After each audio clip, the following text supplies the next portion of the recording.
m'appelle Jean, je travaille au Kraka depuis 2017, régisseur son, au plateau ou en accueil à la face.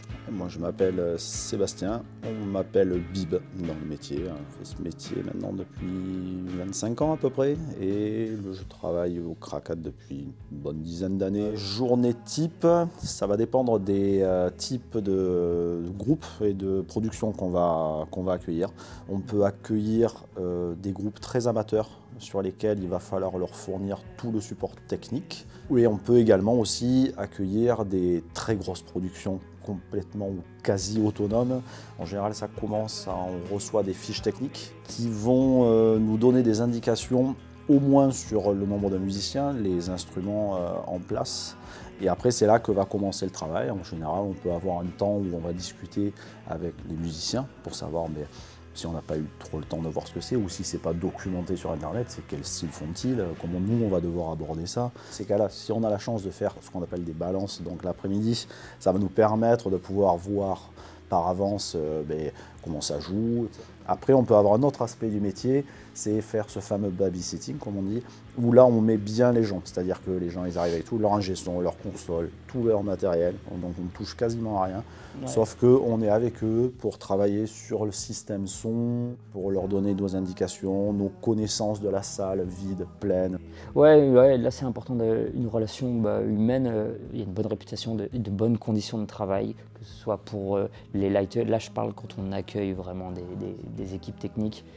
On le sent, les gens sont généralement contents de venir et à nous de faire en sorte qu'ils le soient après avoir passé la journée avec nous, quoi. Pour le son live, on va partir du plateau, de ce qui se passe sur scène. On utilise la même chose qu'en studio, on capte les différentes sources avec des micros, les sources acoustiques, les sources électroniques, on les capte avec des petites boîtes qu'on appelle des boîtes de DI. Ces sources-là, on les mixe, on les reçoit dans notre console de mixage.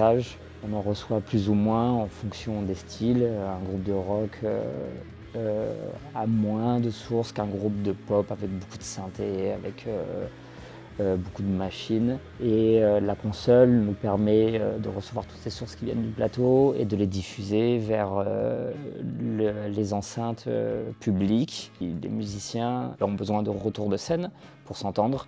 De plus en plus, ils sont en in-ear, en ear monitor. Donc le processus principal, c'est quand même Marco, donc Marc Duvigneau, qui est notre régisseur général chéri. Donc quand on arrive sur place, si on a fait notre travail, c'est-à-dire on a juste ouvert le drive et regardé un peu les fiches techniques, on sait qu'est-ce qu'on va faire, qu'est-ce qu'on va avoir besoin de faire. Et en plus, on a une recompilation que Marco fait. On en reparle quand on arrive le matin sur place. Tiens, alors il y a ça, temps de praticable, console retour, console façade, ça. Donc on refait ça. Moi, je désacralise quelque chose tout de suite. Nous ne sommes pas des magiciens. Si nous n'avons pas de bons musiciens, on fait en général pas du bon son. Au Krakatoa, on fonctionne généralement à 2 régisseurs son tout le temps.